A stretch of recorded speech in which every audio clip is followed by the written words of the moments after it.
va faire un grand plongeon. Un grand plongeon dans la lecture. On est au Conquet, le salon La Mer en livres. On y va? On va découvrir?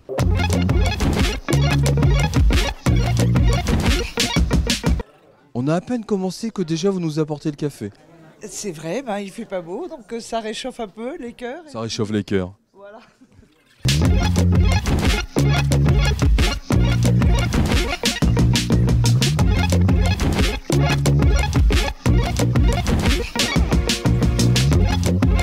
Votre dédicace, vous, elle est sous forme de petits dessins, c'est ça? Alors en fait, je dédicace mes séries toujours depuis plusieurs années à l'aquarelle en fait. C'est pour moi une façon, alors ça prend plus de temps, mais c'est une façon en fait de remercier le lecteur d'acheter mes livres. J'ai fait une quarantaine d'albums. La plupart de mes albums, je pars toujours sur ce côté transmettre. On va perdre la lumière. On va perdre la lumière. C'est un signe. C'est le direct. C'est direct. Et en fin de compte, de rencontrer justement les anciens, pour moi, c'est une façon de transmettre aux jeunes générations leur expérience. Et puis moi, j'apprends, je m'enrichis énormément parce que ce sont des gens qui ont vécu, qui ont un vécu. Et c'est vrai que je me sers un petit peu de leur expérience. Et non, c'est très important, très enrichissant justement. Et c'est comme dans mon métier, moi j'ai été formé par des anciens, par des gens comme Tibet, qui faisait Ricochet, par des gens comme René Follet, qui a maintenant 85 ans. Et j'ai beaucoup appris avec ces gens-là en fait. À Mademoiselle Emma, je te dédie ce conte en ton honneur. C'est pour toi qu'il est en train de faire le dessin? Oui. Tu vas avoir un livre personnalisé? T'es contente? Oui. Il parle de quoi le livre, tu sais déjà?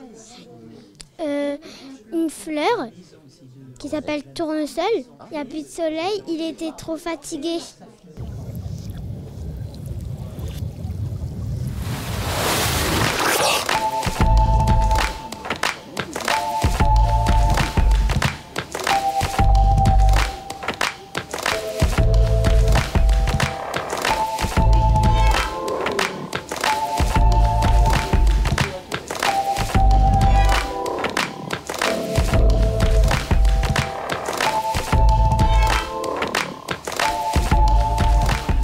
On se trouve ici dans une ambiance de puriste.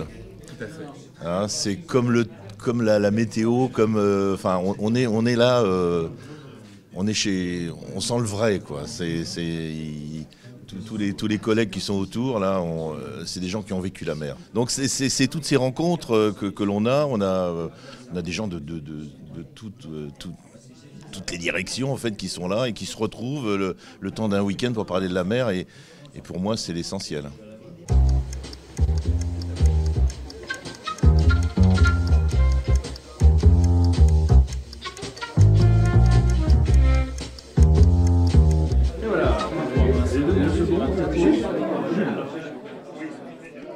Mais c'est un vrai roman, une dédicace finalement. Vous y passez beaucoup de temps?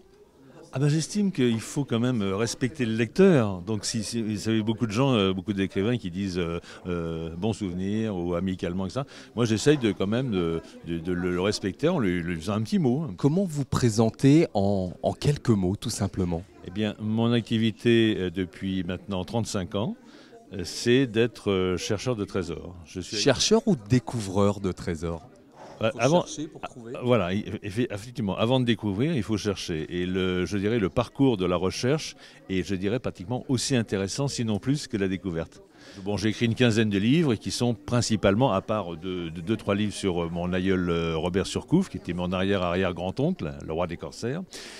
Tous les autres livres sont des livres écrits sur la thématique du trésor. Tout ça, ça m'a amené bien sûr au début dans les Caraïbes, après dans l'océan Indien. Donc j'ai passé des contrats avec beaucoup de pays et j'ai découvert 10 épaves à trésor très variées. Donc comme je vous disais, ça va du galion à la caraque en passant par les flûtes hollandaises, etc. Puis ensuite, j'ai découvert 2 navires pirates. Je suis le seul au monde à avoir fait cela. Bon là, j'ai une très très grosse opération en vue dans les Caraïbes, sur des galions espagnols, donc je ne peux pas être partout à la fois, mais j'ai toujours 2 ou 3 expéditions, je dirais, d'avance dans ma tête.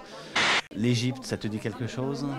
Eh bien en Égypte, les chats sont des dieux. Alors, notre chat va se retrouver dans une aventure là-bas avec les marins, et est-ce qu'il finira par revenir un jour chez lui? Eh bien tu devras le lire pour le savoir. C'est quoi la différence entre celle-là et celle-là? Celle-là, c'est une grande faucille pour couper les herbes, hein, pour faucher. Et celle-là, c'est pour couper les algues. Elles sont pas arquées de la même façon. Voilà, exactement, elle est beaucoup plus petite, comme vous voyez. Il faut savoir aussi que les goémoniers de Pouillerneau, sur les îles, ils vont toujours d'ailleurs, sur les îles, sur l'archipel de Molène, et beaucoup partaient avec des bateaux comme celui-là, ou celui d'ici, le Caraquir, ils partaient à partir du Conquet pour aller faire leur saison de récolte sur les îles et les îlots autour de Molène. On appelle ça chez nous les goémoniers migrants. Donc ils embarquaient souvent avec le cheval, la charrette et tout le fourniment à partir du Conquet. Ah, c'est votre tante. Et mon oncle. Vous le saviez ou pas où vous découvrez? Non, je découvre. Mais je savais qu'elle D'accord, faisait le c'était goémon. dans le livre, que la photo était dans le livre. Mon grand-père faisait le goémon à Bédigat avec ma mère. Il y a eu une année très difficile, c'était en 1936, quand il y a eu le krach boursier. Quand ils sont revenus, la soude ne valait plus rien, ils ont été ruinés.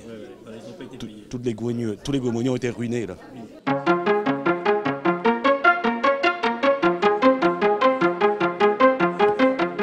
Il paraît que c'est un best-seller.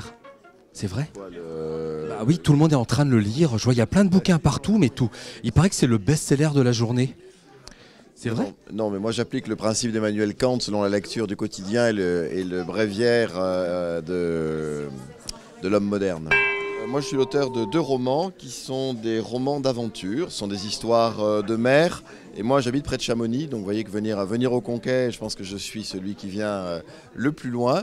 Et c'est au pied du Mont Blanc que j'écris sur la mer, donc je pense que si j'habitais au Conquet, j'écrirais sur la montagne, bien entendu. D'accord. Qu'est-ce qui te plaît dans tous ces livres que tu es en train de découvrir? C'est le fait qu'il y ait des livres pour un peu tous les âges et que ça tourne aussi autour de la mer et des sujets normaux pour l'exposition. Mais oui, le sujet autour de la mer, ça m'intéresse pas mal. Et il y a l'auteur à côté qui fait des livres plutôt côté philosophique et toujours autour aussi de la mer et qui ont l'air vraiment intéressants. Et je pense que je vais prendre du plaisir à en lire. Je viens de prendre une grande vague littéraire dans la figure avec ce que je viens de découvrir en bas. Ça fait combien de temps que ça dure, La mer en livre? Nous sommes à notre 9e salon. Nous préparons la 10e édition pour l'année prochaine. Et ce salon de la mer en livre, ce salon du livre maritime, dont la spécificité, c'est bien sûr la littérature qui parle de la mer. Mais comme nous ne sommes pas chauvins, nous sommes tout d'abord bretons. Et nous faisons une promotion évidemment importante de la littérature qui parle de la Bretagne, avec essentiellement des auteurs bretons. Nous avons une liste d'attente d'année en année et des demandes, là encore il y a 5 minutes, de quelqu'un qui s'étonnait de ne pas avoir été invité cette année, mais qui est déjà venu et qui reviendra. Il y a les salons du livre qui parlent de la mer.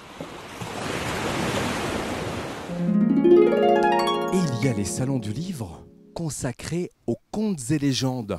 On est à Bodmeur, au plein cœur des Monts d'Arrée. Allez, on va découvrir.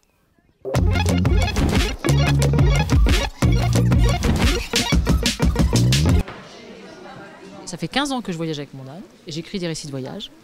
Et maintenant, je fais des conférences aussi sur mes voyages. J'ai aussi des expositions, des choses comme ça, parce que j'ai envie de changer l'image de l'âne. Les gens disent tellement de bêtises, ils disent des âneries sur les ânes. Ça vous étonne?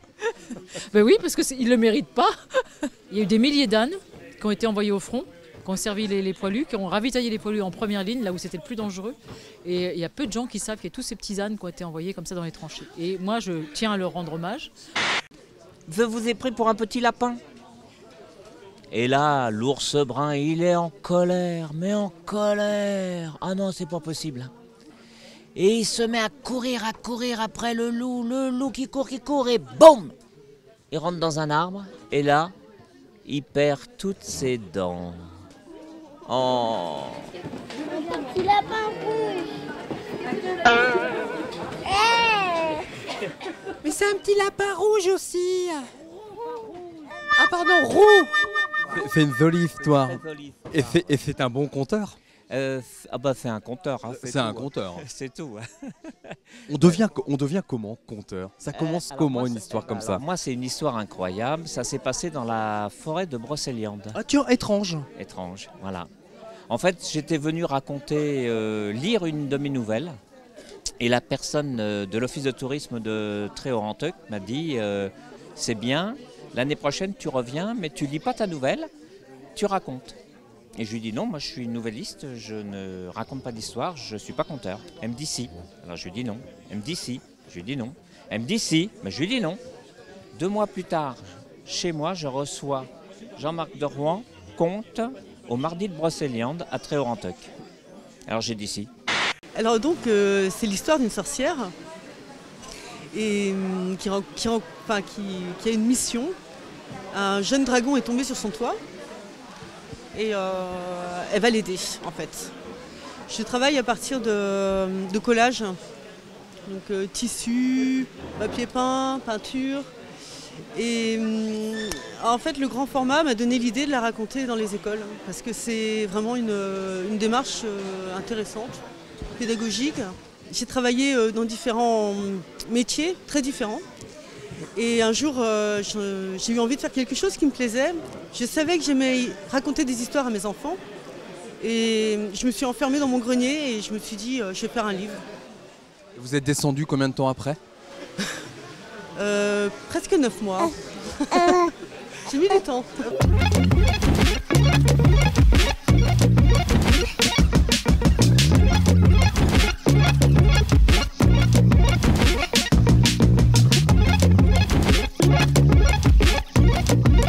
Une dédicace de Pascal Moguerou, ça peut être très très long.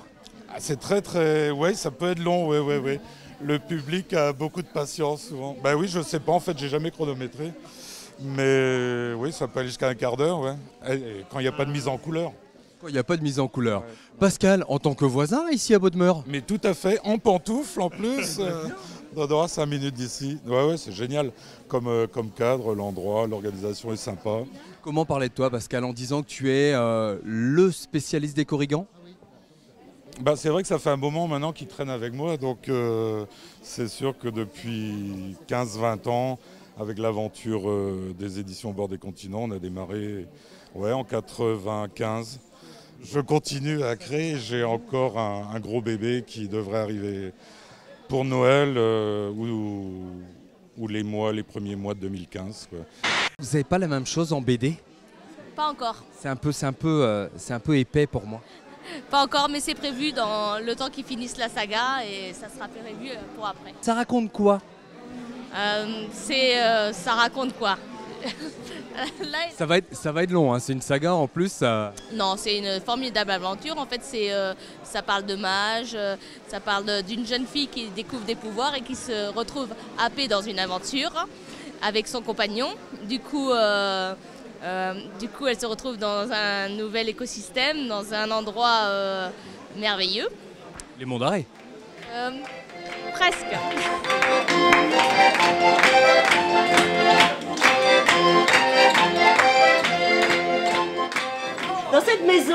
Dans cette maison vit une vieille femme, Dame Misère.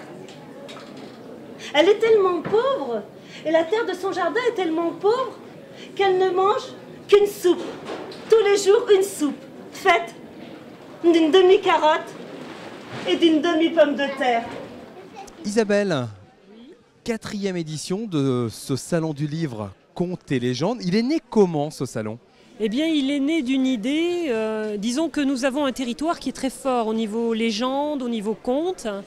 Et ça a donné l'envie à l'Office du tourisme du UNLS de marquer vraiment ce territoire par quelque chose de ce style-là, une manifestation de ce type.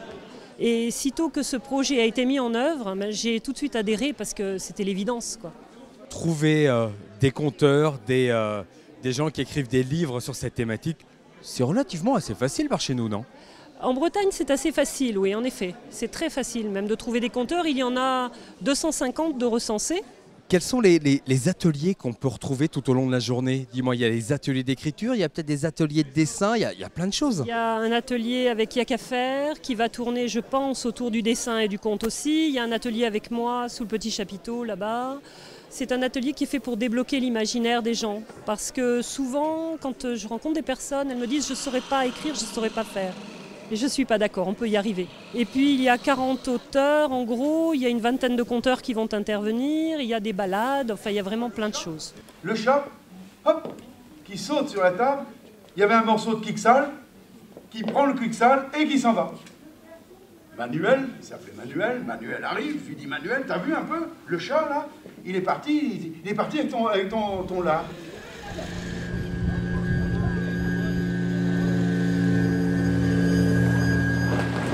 Reprend tout heureux le chemin du retour, sans manquer de passer par le bourg pour se faire admirer. C'est quoi ce qu'on regarde là? C'est un conte. Un conte en images, c'est un film? Un conte en images, oui. C'est un petit film en fait, qui a été fait il y a une quarantaine d'années en gros. Tu es le parrain de cette nouvelle édition? Ben oui, quand on m'a demandé ça, je me disais, waouh, j'étais très honoré déjà, mais en même temps, tu te dis qu'on te demande d'être le parrain d'un truc, ça, comme je disais, ça sent un peu le sapin là, mais bon. Mais enfin, j'étais très très flatté surtout que ce soit à Bodmer. Déjà, un festival du livre à Bodmer, il faut le faire. Je trouve que c'est bien, c'est parce que c'est une petite cité qui est en plein milieu des monts d'arrêt, quoi, avec au milieu du Yonne quasiment. C'est assez. Puis ça a toujours eu quelque chose de magique pour moi, Bodmer, là, avec tout autour les monts d'arrêt, les Landes. Finalement, je suis pas tellement conteur, moi, je suis plutôt raconteur d'histoire. C'est quoi la différence alors entre un conteur et un raconteur d'histoire? Les deux parlent, hein, forcément, mais les contes sont des histoires inventées la plupart du temps avec des fois une morale ou pas de morale, ça dépend. Alors que les raconteurs, moi je serais plutôt un chroniqueur. Ce que je raconte sont souvent des histoires vraies. J'ai trouvé un moyen de locomotion assez original. On va faire un tour de Bodmer à Landerneau. On part au carnaval, c'est parti. Allez Gabi, on y va. Attention devant.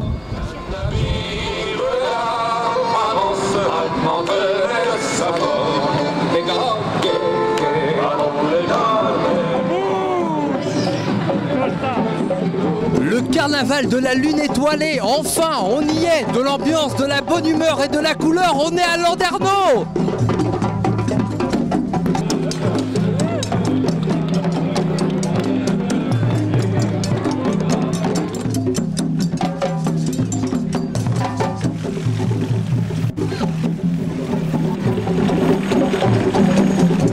Je savais même pas que j'allais conduire le tracteur. Attention, va droit. Bah oui. Bon, c'est un privilège de conduire un char quand même. Il y a les femmes qui bossent derrière et puis moi je suis peinard là, à prendre l'air quoi.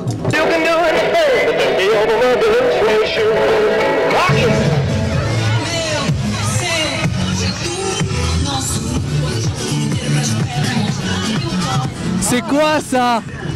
C'est une fontaine à eau. C'est une fontaine à eau. Vous comprenez, avec tous les enfants qu'on a, ils ont soif, donc faut bien. Et comme on savait qu'il pleuvrait pas cet après-midi, on a préféré prévoir une fontaine à eau.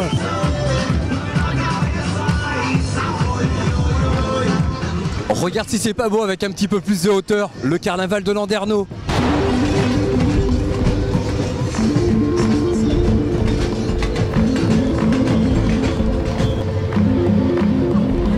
Ah bah oui, je suis obligé. C'est le détail, c'est jusqu'à la bière. C'est vraiment le... Homer sans sa bière, c'est pas Homer. Voilà. C'est indispensable. Avec ce déguisement, on passe incognito.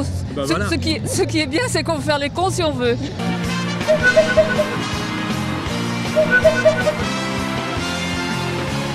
Je peux m'amuser aussi, c'est pas parce que je fais une émission télé, je peux pas m'amuser. Oh alors! Si j'ai bien compris, vous êtes deux petits vénards? On peut dire ça comme ça, oui. Pourquoi? Parce que vous avez été élu quoi?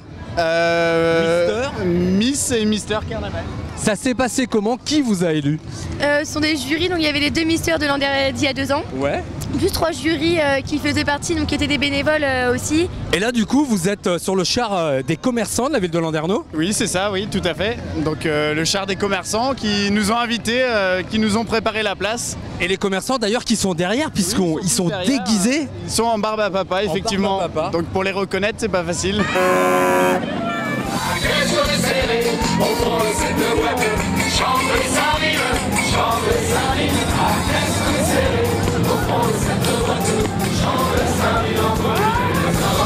On s'amuse et on est content d'être là et il fait beau. Yeah.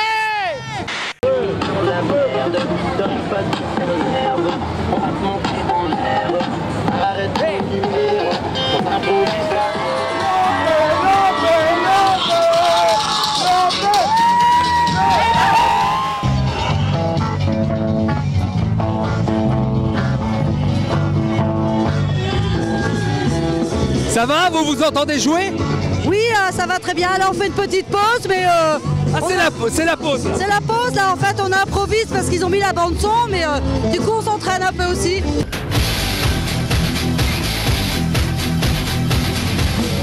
Ah bah non, ah non, la pause, on avait dit qu'on la filmait pas. Mais non, non.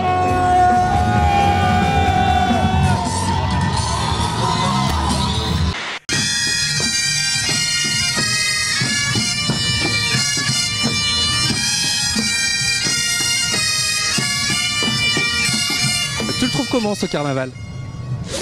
Moi aussi. T'as pas beaucoup de conversations.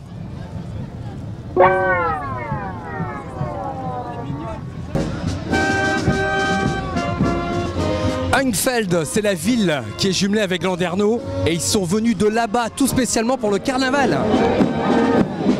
Je suis désolé, j'ai cassé votre cœur, mais je vous trouvais tellement beau toujours dans vos emballages.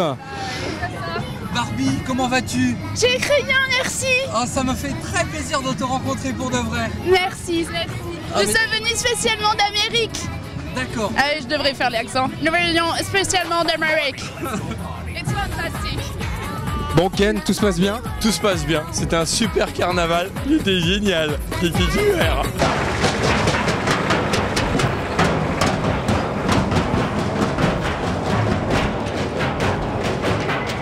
On a l'anniversaire d'une copine bientôt. Ouais. Oh bah non, tu vas pas filmer ça. Mais si. L'idée c'est qu'on fasse une espèce de flash mob à 4. Ouais. Sur une danse pourrie, un pas de danse pourri et universel. Ah bah ça me va très bien. Allez, vas-y, ça bouge. Allez, ça bouge. Ah, il aime ça en tout cas. Hein. Je viens de comprendre un truc, vous êtes en train de faire votre petit carnaval tout seul dans votre coin à 4. Tout à fait, c'est plutôt pas mal. On n'a pas d'équipe de Rumingol qui est représentée aujourd'hui, j'ai l'impression, sur le carnaval. Donc voilà, on s'est décidé qu'on faisait le comité des fêtes de Rumingol.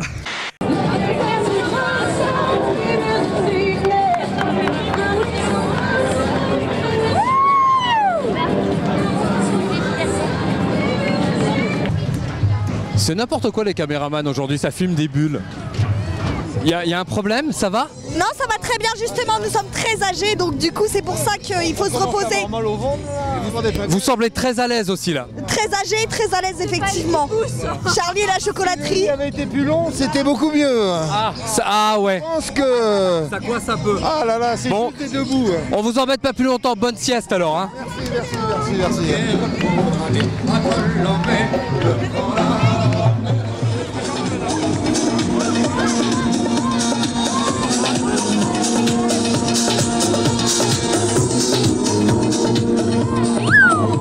Allez, hop, allez, c'est parti, on pousse. Allez, on pousse, allez, on y va, hop. Elle est super géniale, une fête animée, des chars extraordinaires, des fanfares extraordinaires. La présence des Allemands, ça a été une des clés de réussite de ce carnaval. Il y a une foule incroyable. On peut estimer qu'on a dépassé les 20 000 personnes sur ce défilé. Les chars présents, je crois qu'il y a une petite vingtaine de chars. Ils sont faits par qui? Alors ils sont faits par toutes les communes autour de Landerneau, pays Landerneau d'Aoulas. Des constructions qui datent de 15-16 mois et vraiment des talents dans toutes les communes. Et 5 chars sur la ville de Landerneau. C'est tous les 2 ans, c'est une biennale et on ne connaît pas les dates. Et ben on vous en parlera de toute façon, ça sera dans 2 ans, le carnaval de Landerneau.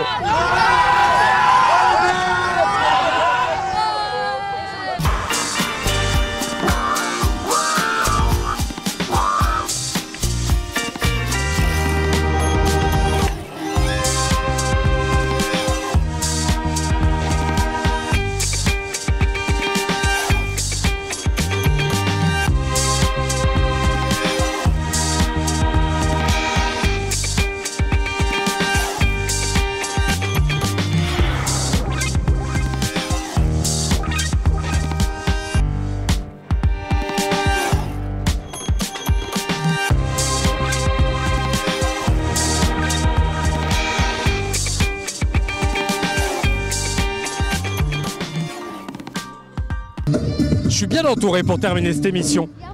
Bonjour. Voilà, c'est le seul mot qui dira. J'espère que ce moment vous a plu, ces 3 événements de Saint-Valais-les-Tours. On se donne rendez-vous la semaine prochaine et viva Carnaval!